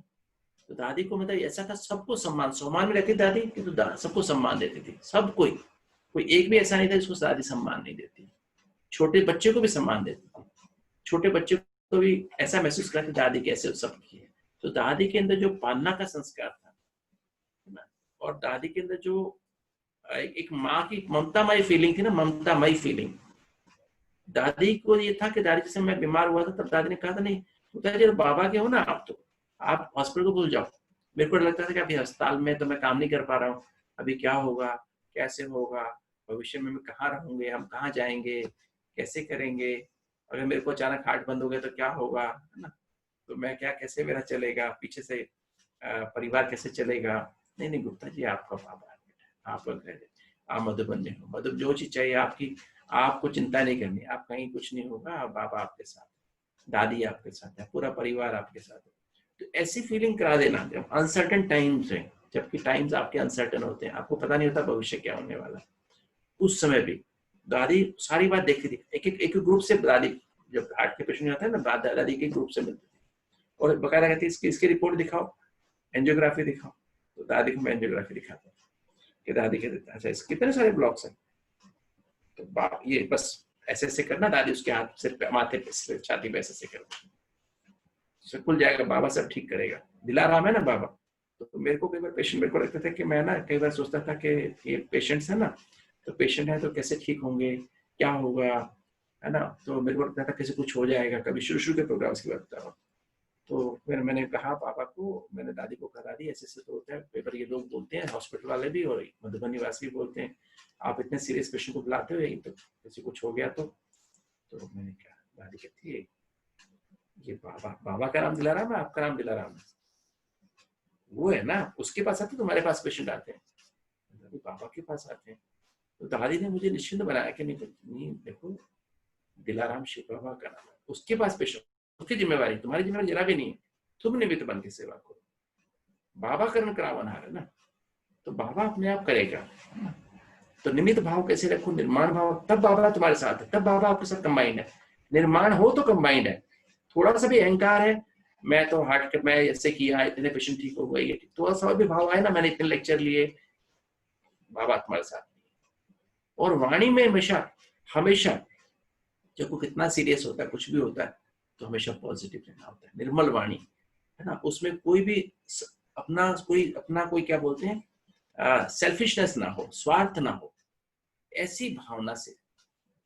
तो मैंने देखा दादी के अंदर जो निमित्त भाव, निर्माण भाव, निर्मल वाणी थी दादी की, वो प्रैक्टिकली जो आज हार्ट की जो प्रोग्राम जो 3 dimensional health care lifestyle module for healthy heart, happy mind, healthy body बोलते हैं, और जिससे आज 10,000 से ज्यादा पेशेंट एंजियोग्राफी की डॉक्यूमेंटेड पेशेंट्स जो डीआरडी कोलैबोरेशन में हमने किया, 3 टर्शरी कार्डियक सेंटर्स को लेकर के किया, आज वो पेशेंट्स के इतने सारे लोगों के ब्लॉक, जिनकी मल्टीपल स्टेंट्स लगने के बाद वो they were not able to lead good correct life, जिनके 100% कैल्सिफाइड ब्लॉक्स थे, 100% कैल्सिफाइड ब्लॉक्स भी खुल गए। आज वो पेशेंट बहुत अच्छी क्वालिटी ऑफ लाइफ लीड कर रहे हैं, और उन्होंने एक पेशेंट ने 1 लाख लोगों की सेवा की है, कई लोगों ने 5-5 लाख लोगों की सेवा की है। आज देश विदेश में, विश्व में भी आज ब्रह्मा कुमारी इस बात के लिए विख्यात है कि वहां पर बिना ऑपरेशन के हार्ट की बीमारी ठीक होती है। तो ये जो है, ये दादी ने कैसे इसको सारे हॉस्पिटल में, सारे यज्ञ में, एक दादी थी, दादी बोलती थी गुप्ता जी दादी बैठी है ना, आपको कुछ भी प्रॉब्लम हो, कुछ समस्या हो, दिन रात, आधी रात भी, तो दादी के पास आ जाओ, दादी आपको सेलिब्रेशन देगी। तो दादी के अंदर जैसे एक बेहद की भावना कितनी थी, और दादी कैसे अपने आप को मतलब निमित्त समझते हुए कैसे हम सबको चलाती थी। हमें कभी भी जैसे कोई बोझ की फीलिंग नहीं कभी आती थी किसी बात की भी। और दादी के सामने हम, दादी जैसे हमें सिखाती थी कर्मों के द्वारा। मुझे याद है दादी, हम शाम को भी कई बार दादी के पास जाते थे, दादी कहती थी शाम को गुप्ता जी शाम को भी आ जाएगा। जब मैं दादी को, जब वो दादी शाम को ना तैयार होके आती थी, उसमें इशू दादी का ऑफिस है ना जहाँ पर दादी आती, वहाँ शाम को आके बैठी, तो दादी को कभी कभी वहाँ पर ना सूप पीती थी दादी, और कभी कभी मुरमुरे और पनीर दादी को देती। तो दादी या इवन शांतिवन में भी आने के बाद भी, तो दादी कई बार मेरे से कोई बात कर रहे होते तो मैं बात में रह जाता था, वो सब पूरा हो जाता था, और मेरी प्लेट खाली, मेरी प्लेट में भी रह जाता था। तो मुनि दीदी बोलती थी कि नहीं आप उठो दादी, चलो बहुत लोग वेट कर रहे हैं, मिलना है, बड़ी पार्टी है। तो दादी वेट करती थी, जब तक मैं पूरा नहीं करूँ ना, मैं तो छोटा था, और दादी, मैं जब पूरा करूंगा तब दादी वहां से उठेगी। तो मतलब छोटों के प्रति भी क्या रिगार्ड होता है। और जब मैं बीमार हुआ, दादी ने कहा डॉक्टर, अब दादी तुम्हारी डॉक्टर है, तुम दादी के डॉक्टर, दादी तुम्हारी डॉक्टर है। तो दादी के अंदर वो भाव जो था ना, जैसे कैसे था, और दादी कैसे मतलब अशरीरी बन जाती थी। मुझे याद है जब दादी को वेंटिलेटर लगा बॉम्बे में, और दादी 4 महीने वेंटिलेटर पे रही। शुरू में तो गले में ही रहा, फिर उसके बाद यहाँ पे लगा दिया गया, ट्रेकियोस्टोमी ट्यूब डाल करके उस पर रहा। दादी बोल नहीं पाती थी, और सारा दिन मैं ही दादी के पास बैठा रहता था, बॉम्बे में चाहे यहाँ पर बॉम्बे बैठा होता था। तो दादी जैसे बीच बीच में देखता, दादी ना ऐसे मुस्कुरा रही है, अंदर आंखें बंद है, मुस्कुरा रही है, ऐसे वैसे बेहद की फीलिंग होती ना, बहुत अतिंद्रिय सुख की दादी, आनंद की अनुभूति। दादी को ऐसे हाथ टच करके मैं दादी कहती कैसे, दादी हाथ से उंगली से इशारा करती बस ऊपर ऐसे ना, कि दादी तो पापा के पास है। तो दादी को मैंने देखा कि दादी, सारे दादी का शरीर सूज गया था, सारे हाथ पैर भी सूज गए थे, सारी बॉडी पे स्वेलिंग आ गई, न्यूरोपैथी भी थी, और ये सारा डिमेंशिया हो गया था, एट्रियल फिब्रिलेशन हो गया था, मल्टीपल इंफार्क्ट्स हो गए थे, मेमोरी लगभग काफी हद तक चली गई थी। तो दादी के सारे अंग में दर्द होता था। तो दादी कैसे मुस्कुराती थी। डॉक्टर कलाम साहब का मुझे मैसेज आया कि दादी कैसी है। तो मैंने कहा दादी, मैंने एक ऐसे आदमी को देखा है, ऐसे आदमी के साथ हूँ, ऐसी पर्सनैलिटी के साथ, ऐसी हस्ती के साथ में हूँ, जिसके रोम रोम में तकलीफ है, शरीर में दर्द है, तकलीफ है, किंतु वो उस तकलीफ में भी मुस्कुराती है, अत्यंत सुख का अनुभव करती है। तो मैं डॉक्टर कलाम को तो मेरा मैसेज है था कि ऐसी मतलब जो देह से बिल्कुल उपराम है, इसे बोलते हैं शरीर स्थिति, कर्मातीत स्थिति। जैसे दादी ने कर्मातीत स्थिति अचीव करके गई ना, दादी को अंदर अंदर पुरुषार्थ, कितनी अंतर्मुखी थी दादी, कितना गहराई से पुरुषार्थ करती थी, कितना कुछ बातें होती थी। तो दादी कैसे हर बात को संभाल लेती थी। जब से दादी गई है, मुझे याद है दादी, मैं बाहर आ रहा था, जब मैं सुबह सुबह दादी को देखने गया, जिस दिन दादी ने शरीर छोड़ा, दादी कोमा में भी थी, वेंटिलेटर पे थी। तो मैं सुबह सुबह दादी को 9 बजे के आसपास देखने गया, और दादी के सारे पैरामीटर्स देखे, ब्लड प्रेशर देखा, चेस्ट देखी, सब कुछ देख करके, और हार्ट रेट था 80 पर मिनट था, बीपी ठीक था, और सब कुछ ठीक था। मैं जैसे ही दरवाजे के पास आया कमरे देख करके, तो मुझे आवाज आई, गुप्ता जी दादी मैं जा रही हूँ। मैं कहाँ से आवाज आई, जैसे दरवाजे के पास पहुंचा। तो फिर मैं वापस गया, मैंने वापस मॉनिटर देखा, फिर दोबारा चेकअप किया, सारे पैरामीटर्स तो ठीक थे। फिर मैं वापस चलने लगा, और एक भाई थे, उनको मैंने कहा भाई मैं जा रहा हूँ, और ऐसे में दवाई लिख दी है, और ये देते रहना, आज चलेगी। और नर्स आ गई थी फिर तब तक, मैंने कहा ऐसे आज ट्रीटमेंट चलेगा, फिर बीच में आऊंगा मैं। तो फिर दोबारा आवाज आई कि पिताजी मैं जा रही हूँ। तो तब मेरे को लगा हाँ अब दादी के जाने का समय हो गया। तभी मैंने उस भाई को कहा, मैंने कहा भाई अभी सब कुछ जाओ, सभी बड़ी दादियों को बुला लो, भाइयों को बुला लो, और जो आए हुए सभी शांतिवन में आए हुए थे, सबको मैसेज मिल चुका था कि दादी कोमा में है और मुश्किल है, अभी और ट्रीटमेंट वगैरह अभी रिससिटेशन नहीं करेंगे क्योंकि ब्रेन में हैमरेज हो चुका है बड़ा, तो दादी का बचना बहुत मुश्किल है, अभी शरीर छोड़ने का टाइम है। तो दादी ने जब मुझे ऐसा किया, ये अनुभव कराया, तो जैसे ही फिर लोग आने शुरू हो गए, धीरे धीरे सब इकट्ठे शुरू हो गए, और 9:30 तक सब लोग पहुंच गए। और फिर आधा घंटा जो है ना, हम लोग देखा तो सारे पैरामीटर ऐसे स्टेबल है, सभी बाबा की दादी कमरे में आके योग किए जा रहे हैं, कुछ नहीं हो रहा है, सब पैरामीटर ठीक है। और अचानक से हार्ट रेट कम होनी शुरू हुई, 80 की 75 हुई, 72 हुई, 70 हुई, 66 से होते गई, 60 हुई, 55 हुई, ऐसे धीरे धीरे कम, 50 हुई, 40 हुई, और 33 हुई, फिर 30 हो गई, और फिर 0 हो गई। तो जैसे 0 हो गई तो क्या हुआ कि अभी जो है दादी जी वो एकदम सफेद पड़ गया शरीर, है ना, सारा शरीर सफेद हो गया एकदम से, सब पैरामीटर 0 हो गए, और दादी चली गई जैसे ना। तो फिर ऐसे सभी ने थोड़ा सा फीलिंग सबको आई कि दादी चली गई। तो मैंने कहा नहीं अभी दादी देखो, सभी ऐसा नहीं फील करो, सभी बाबा को याद करो, दादी वापस आ जाएगी। और सचमुच देखो तो दादी फिर वापस आ गई। थोड़ी देर में दादी वापस आ गई, हार्ट रेट वापस आ गई, बीपी भी आ गया और वापस स्किन लाल हो गई और सारे पैरामीटर्स ठीक हो गए और फिर दादी फिर वापस चली गई। तो मैं देखा दादी, ऐसी दादी जो सबके सब दादियाँ खड़ी थी, सारे लोग खड़े थे, सभी के सभी भाई बहन थे।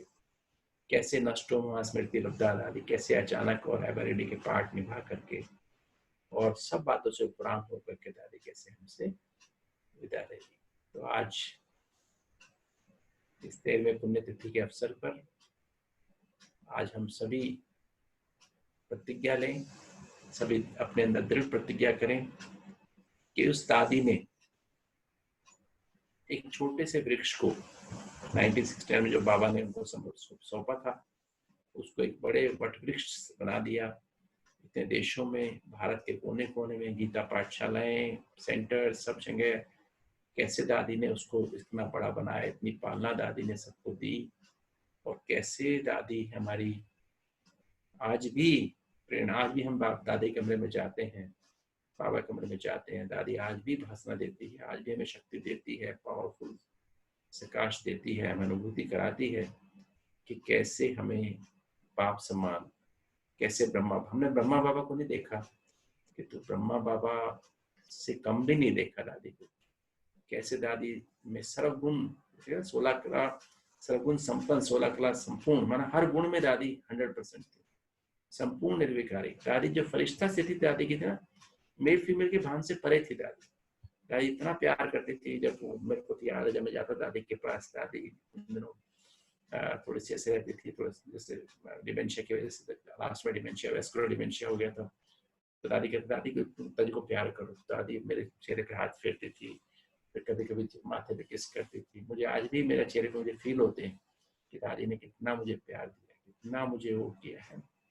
तो दादी की जो पालना जो थी ना, जो आज जो भी मुझे आज अनुभव होते हैं, जो हमने प्रैक्टिकल सीखा, राजयोग मेडिटेशन क्या होता है, कैसे व्यवहार परिवर्तन होना चाहिए प्रैक्टिकली। अगर आप चाहते हैं, आप बीमारी से मुक्ति चाहते हैं, आपको ब्लड प्रेशर है, डायबिटीज है, माइग्रेन है, अस्थमा है, हार्ट की बीमारी है, एसिडिटी बनती है, इरिटेबल बाउल सिंड्रोम है, अल्सरेटिव कोलाइटिस है, डिप्रेशन, नींद नहीं आती है, वो सब हमारे व्यवहार के कारण होता है। और दादी, मैं तो हॉस्पिटल की बात में, का टाइम खत्म हो गया है, मैं यहाँ पूरी करता हूँ। पर दादी कैसे हॉस्पिटल में आके भी कैसे मुझे कहती थी, कौन कौन पेशेंट है, दादी हॉस्पिटल में आती थी। अच्छा, दादी ब्रेकफास्ट के बाद आएगी मिलने, तो पेशेंट से मिलती थी, एक पेशेंट से जाके मिलती थी, उनके माथे पे हाथ रखती थी, हार्ट में समस्या तो हार्ट पे हाथ रखती थी। और उस दिन से ही उनको अच्छा लगने लगता था, पेशेंट इंप्रूव हो जाता। एक पेशेंट मुझे याद है, वो 20 दिन से मतलब हार्ट का पेशेंट था और माउंट आबू में था। और माउंट आबू में एक बड़ा ठेकेदार था, कॉन्ट्रैक्टर था, उसने काफी ब्रह्मा कुमार के खिलाफ काम किए थे, कोर्ट में केस भी किए हुए थे। उसको हार्ट अटैक हुआ, हमारे यहाँ दाखिल हुआ, तो दाखिल हुआ तो 20 कोमा में चला गया था और 20 दिन वेंटिलेटर पर रहा। और अभी हमने बोल दिया था कि अभी पेशेंट बचेगा नहीं, ये जाएगा। सब रिलेटिव्स आ चुके थे। तो दादी 20वें दिन दादी उनके पास गई, तो मैंने कहा दादी ये ऐसे भाई है, तो ऐसे दादी एक बार सीरियस है, अभी आप एक बार। उसने कहा दादी आएगी, दादी आई। दादी ने उसके, मैंने कहा दादी ऐसे है, ये 20 दिन से ऐसे है। इसके दादी ने उसके हाथ पे रखा, माथे पे हाथ रखा, आंखों पे हाथ रखा, कोमा में था पेशेंट। तो दादी ने कहा बाबा ठीक करेगा, बाबा ठीक करेगा। और अगले दिन क्या हुआ, अगले दिन जो पेशेंट सुबह सुबह कॉन्शियस हो गया, 21वें दिन कॉन्शियस हो गया, आँख खोली उसने। और उसने कहा कि जब होश आई तो उसने कहा डॉक्टर साहब, आज ये सामने बाबा की फोटो है ना, आज इसमें से एक धोती वाला बाबा आया। नॉन दिखे था, मतलब उसको ज्ञान तो था नहीं। तो वो मेरे माथे पे हाथ रखा, मेरे आंखों पे हाथ रखा, और बस मेरे को ऐसा लगा, हम मेरे को तो ये होश में नहीं, जब मैं बेहोश था तो मेरे को ऐसा लगा। और मैं तब से वो, उसने इतनी सेवा की माउंट आबू में, सारे केस विड्रॉ कर लिए, और फिर इतने सारे माउंट आबू में, आबू रोड में, सिरोही जिले में जाके सभाओं में, सब जगह जाके बाबा का नाम रोशन किया और बाबा का पक्का बच्चा बन गया। वो दादी ने, मतलब दादी के अंदर वो शक्ति थी। तो ऐसे प्रत्यक्षता चेहरे और चलन के द्वारा दादी प्रत्यक्ष, अपने कर्मों के द्वारा, चलन न कर्म, चेहरा माना मन। दादी का मन इतना स्वच्छ था, बुद्धि तो थी स्वच्छ। तो फरिश्ता का मतलब है इसकी बुद्धि और मन और संस्कार तीनों जब सतो प्रधान हो जाए उसको फरिश्ता कहते हैं। और संस्कारों में दैवी गुण आया तो उसे देवता कहते हैं। तो दादी ऐसे अपने ब्राह्मण माना बेहद की बुद्धि, सत्व प्रधान बुद्धि, जिसमें ज्ञान भर गया हो, प्रैक्टिकल धारणा मूर्त बन गए। तो दादी ने वो ब्राह्मण, सो फरिश्ता, सो देवता और सो फिर परमात्मा स्थिति, बीज रूप स्थिति। दादी एक दिन हमारे बीच से 25 अगस्त को 10:05 पे दादी पंछी बन के उड़ गई। और दादी का जब संस्कार हुआ, मैंने देखा दादी का संस्कार हुआ तो उसमें प्रकृति के 5 तत्व, उस दिन धूप भी आई तेज, बरसात भी हुई, है ना, 5 तत्व जिस दादी के सामने खड़े थे दादी को रिसीव करने के लिए। तो ऐसी दादी जो हम सबके लिए प्रेरणा स्रोत है।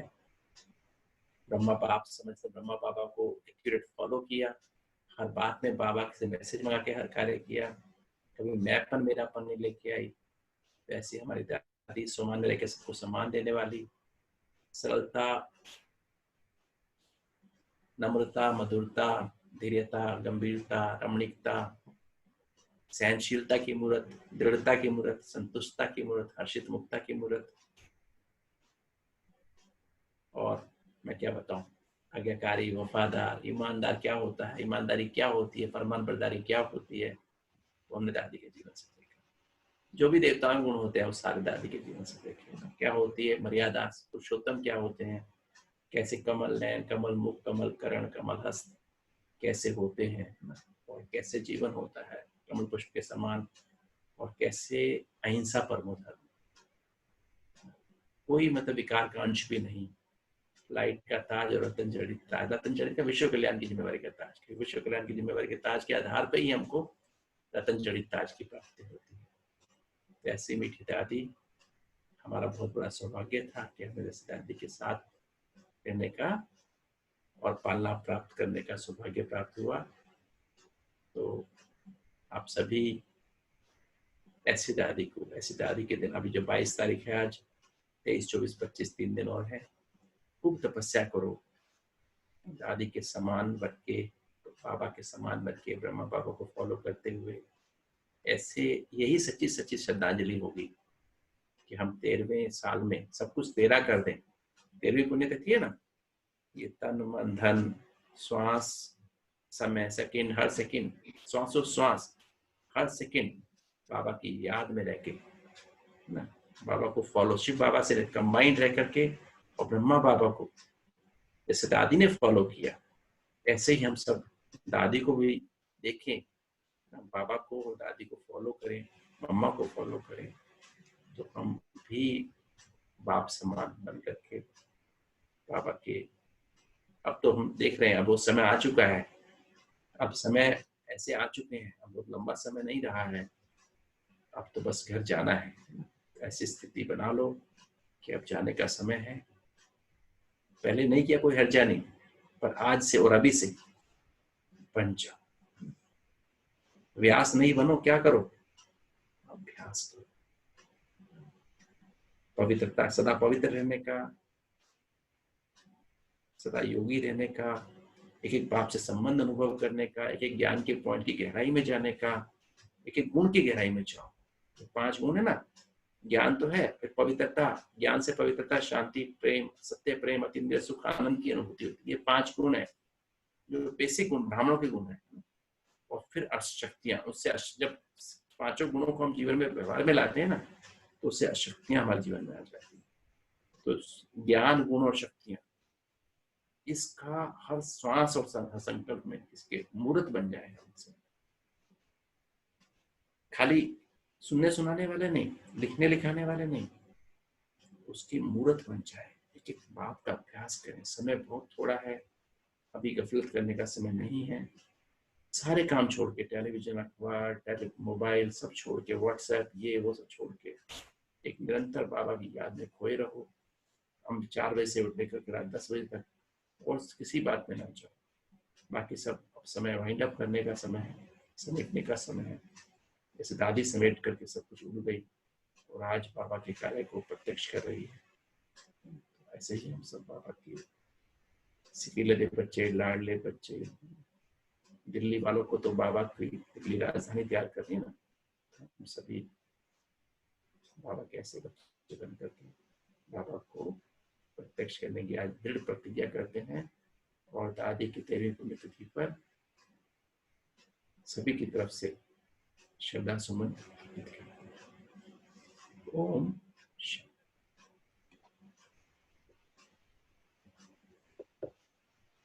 ओम शांति। भाई साहब, आपका बहुत बहुत धन्यवाद कि आपने अपने इतने पर्सनल अनुभव जो आपके दिल के बहुत करीब हैं वो हमारे साथ शेयर किए।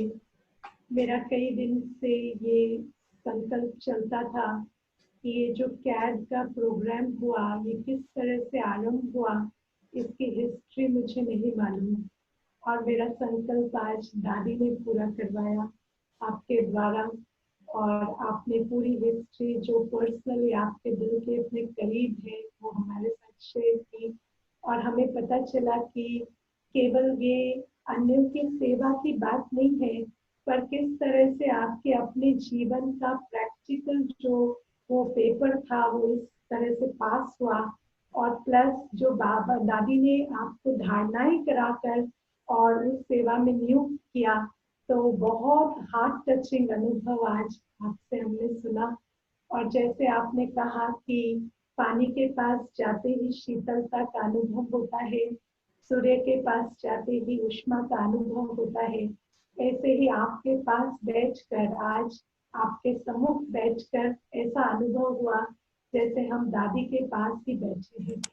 और हालांकि हमने साकार में दादी को तो नहीं देखा, लेकिन आपके पास बैठकर आज ऐसा लगता है हम आपको भी जान गए और दादी को भी बहुत करीब अनुभव कर रहे हैं। और अभी हम दादी को बड़े प्यार से भोग स्वीकार कराएंगे बाप दादा के द्वारा।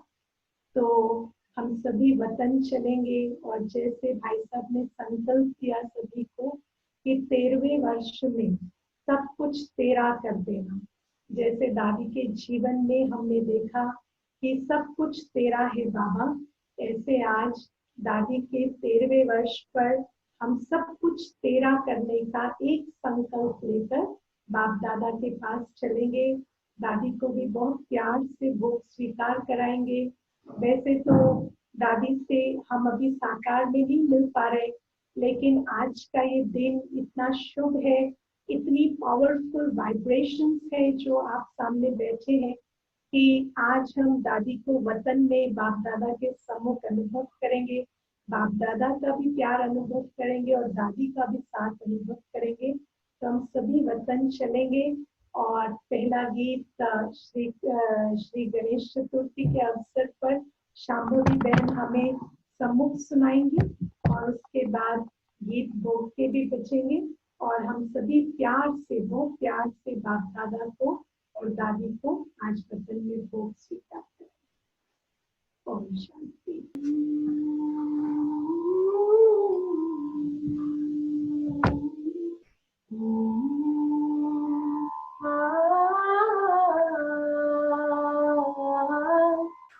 गणनायकाय गणदैवताय गणाध्यक्षाय धीमहि गुणशरीराय गुणमण्डिताय गुणशनायाय धीमहि गुणाधीशाय गुणाधीशाय गुणप्रवेशाय धीमहि एकदन्ताय वक्रतुण्डाय गौरीतनयाय धीमहि गजेशानाय भालचन्द्राय श्रीगणेशाय धीमहि एकदन्ताय वक्रतुण्डाय गौरीतनयाय धीमहि गजेशानाय भालचन्द्राय श्रीगणेशाय धीमहि गूढगुल्पाय गन्धमत्ताय गोचरप्रदाय धीमहि गुणाधीताय गुणाधीशाय गुणप्रवेशाय धीमहि एकदन्ताय वक्रतुण्डाय गौरीतनयाय धीमहि गजेशानाय भालचन्द्राय श्रीगणेशाय धीमहि एकदन्ताय वक्रतुण्डाय गौरीतनयाय धीमहि गजेशानाय कृष्णचन्द्राय श्रीगणेशाय धीमहि।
मातृवात्सल्य की धनी ओ दादी प्रकाशमणि।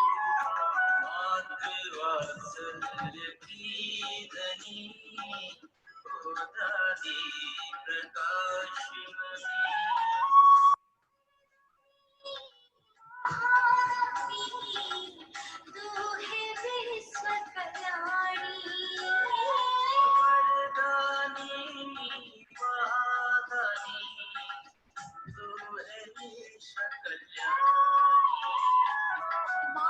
वात्सल्य की धनी ओ दादी प्रकाश वात्सल्य की धनी ओ दादी प्रकाशमणि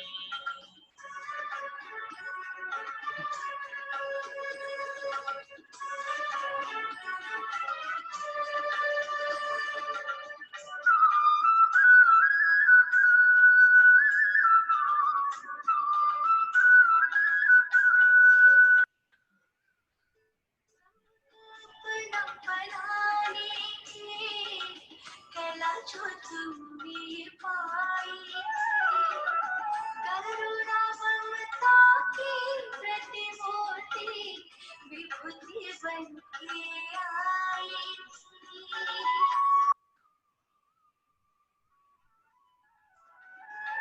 सबको अपना बनाने की कला जो तुमने पाई थी करुणा ममता की प्रतिमूर्ति विभूति बन के आई थी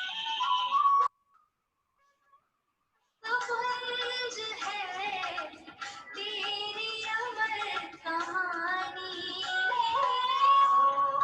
प्रकाश पुंज है कमर तेरी कहानी मात्र वात्सल्य की धनी ओ दादी प्रकाश वात्सल्य की धनी ओ दादी प्रकाशमणि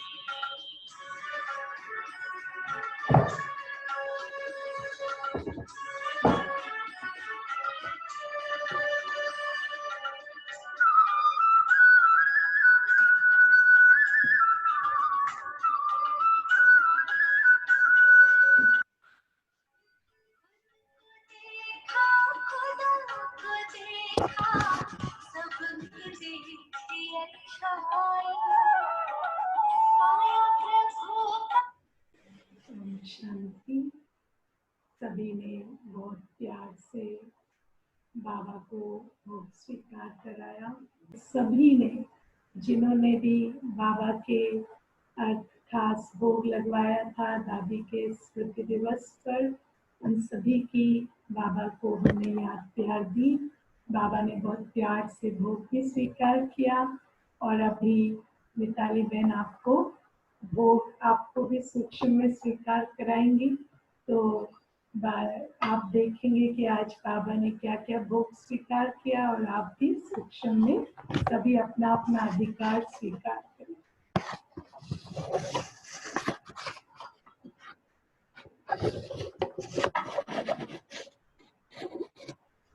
ओम शांति भाई साहब और ओम शांति आप सभी को। ठीक है, तो बाबा और दादी को तो भोग स्वीकार करा दिया, लेकिन बाबा बच्चों को भी कराता है। टेस्ट तो सबने लिया होगा। चलो अब देखते हैं किस चीज का टेस्ट था वो, और सभी सूक्ष्म में स्वीकार करेंगे भोग। तो ये है कश्मीरी दम आलू, ठीक है। ये है मखाना काजू करी।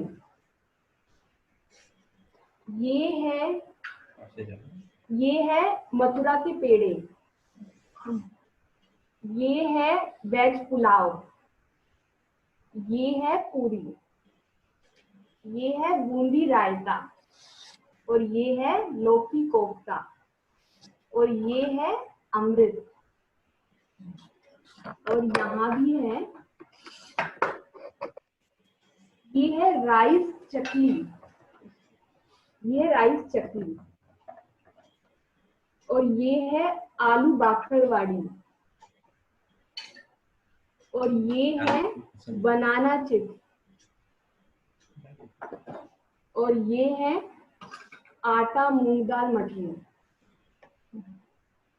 और ये है नारियल की बर्फी। ये है कड़ा प्रसाद और ये है नान खटाई और ये है तरबूज, पाइनएप्पल, और ये येलो मेलन, लेकिन इसे श्रद्धा बोलते हैं। ठीक है, और मैंगो, अनार, पीच, प्लम, बबूगोशा, गवावा, एप्पल। सभी लोग स्वीकार करने कल आएंगे सेंटर पर, और सबको टाइमिंग्स पता है।